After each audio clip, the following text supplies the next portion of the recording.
Selamat pagi Bapak Ibu dan saudara-saudaraku, semoga kita semua sudah bangun dengan sehat dan semangat baru. Kita berjumpa kembali melalui Renungan Pagi edisi 11 September 2021. Bacaan kita pagi ini terambil dari 1 Timotius pasal 1 ayat 19. Demikian bunyinya, beberapa orang telah menolak hati nuraninya yang murni itu, dan karena itu kandaslah iman mereka. Biarkan hati nurani yang berbicara. Saudara sekalian, 11 September adalah peristiwa yang sangat menggemparkan dunia yang terkenal dengan Selasa Kelabu bagi Amerika Serikat. Hari ini tepat 19 tahun yang lalu. Pukul 9 pagi waktu setempat, saat semuanya masih lengang, denyut kehidupan baru saja dimulai, tiba-tiba 2 pesawat menabrak menara kembar World Trade Center, New York, Amerika, yang meruntuhkan gedung-gedung pusat pemerintahan Amerika hanya dalam waktu hitungan menit dan menewaskan lebih dari 3.000 orang. Peristiwa yang dengan sadar dilakukan oleh sekelompok teroris Al-Qaeda. Berita yang lain, saudara sekalian, beberapa hari yang lalu, tepatnya tanggal 4 September, di satu siaran berita televisi nasional, menayangkan kasus yang memilukan menimpa seorang anak perempuan berusia 6 tahun. Saat itu ia sedang berteriak-teriak histeris namun tak dapat melepaskan dirinya.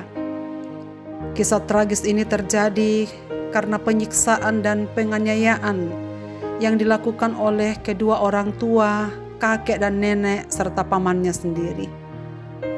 Kasusnya terungkap ketika seorang tetangga yang adalah om korban sendiri mendengar suara teriakan histeris, tangisan dari seorang putri malang ini. Ketika mengetuk pintu tak ada suara dan yang membuka pintu akhirnya mendobrak pintu dan berhasil masuk.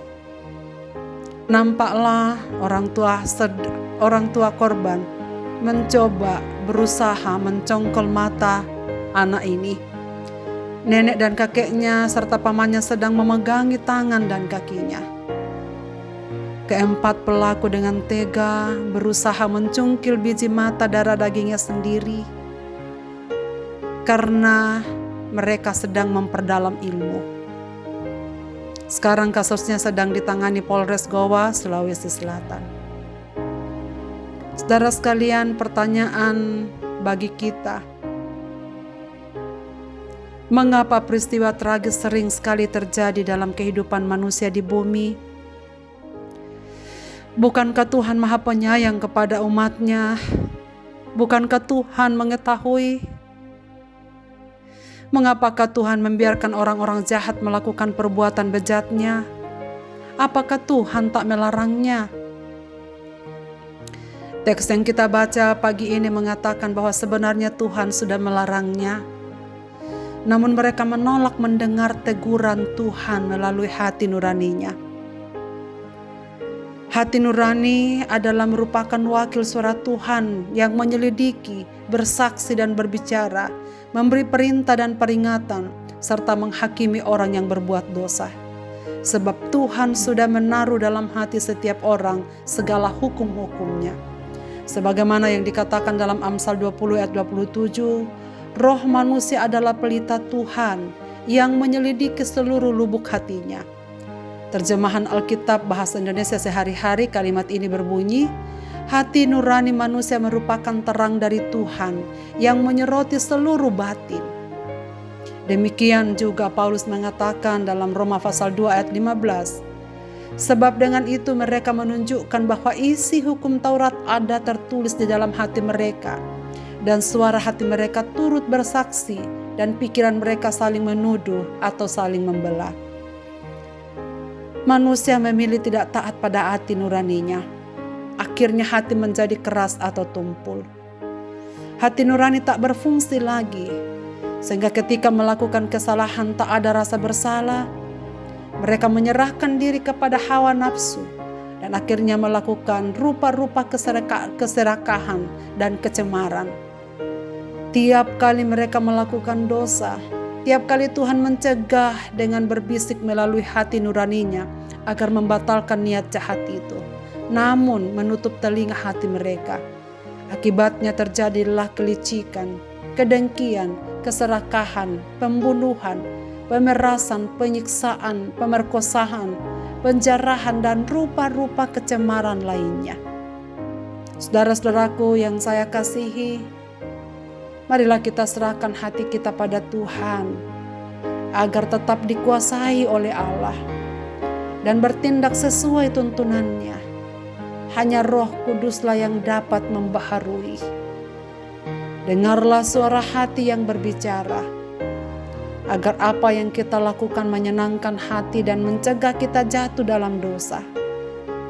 Yudas Iskariot contohnya, setelah melakukan kejahatan menjual gurunya sendiri. Sebelum peristiwa ini dilakukan, sebenarnya Tuhan sudah menegurnya. Setelah peristiwa ini pun dilakukannya, hati nuraninya pun terus menuduhnya, hingga diliputi rasa bersalah yang hebat. Sayang sekali tidak datang pada Tuhan memohon ampun. Akhirnya ia mati gantung diri dengan tragis dalam penyesalan yang tak terselesaikan. Biarkan hati nurani kita menegur dalam setiap hal. Dengarkanlah dengan kepekaan nurani berbicara.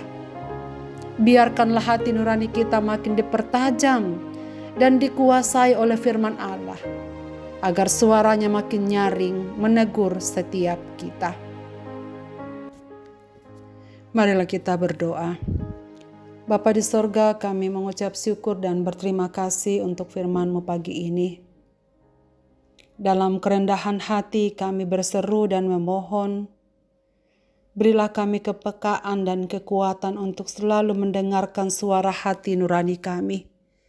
Terima kasih karena Engkau menggunakan suara hati nurani kami untuk berbicara, menegur, dan menguatkan kami tatkala kami melakukan segala sesuatu di dalam kehidupan ini. Bantulah kami ya Tuhan supaya kami mendengarkan suara hati nurani kami dan menuntun kami pada segala kebenaran. Ke dalam tangan kasih-Mu Bapa kami serahkan kehidupan kami di sepanjang hari ini dan segenap aktivitas kami. Hamba-Mu mendoakan segenap pendengar firman-Mu pagi ini. Biarkanlah kami semua belajar untuk semakin menyerahkan hati kami kepadamu, untuk semakin diperbaharui oleh Roh Kudus, sehingga kami senantiasa dituntunnya untuk melakukan segala kebenaran. Terima kasih ya Bapa untuk firman-Mu saat ini, dan kami serahkan segala kehidupan kami untuk beraktivitas di hari ini. Di dalam nama Tuhan Yesus kami berdoa. Amin.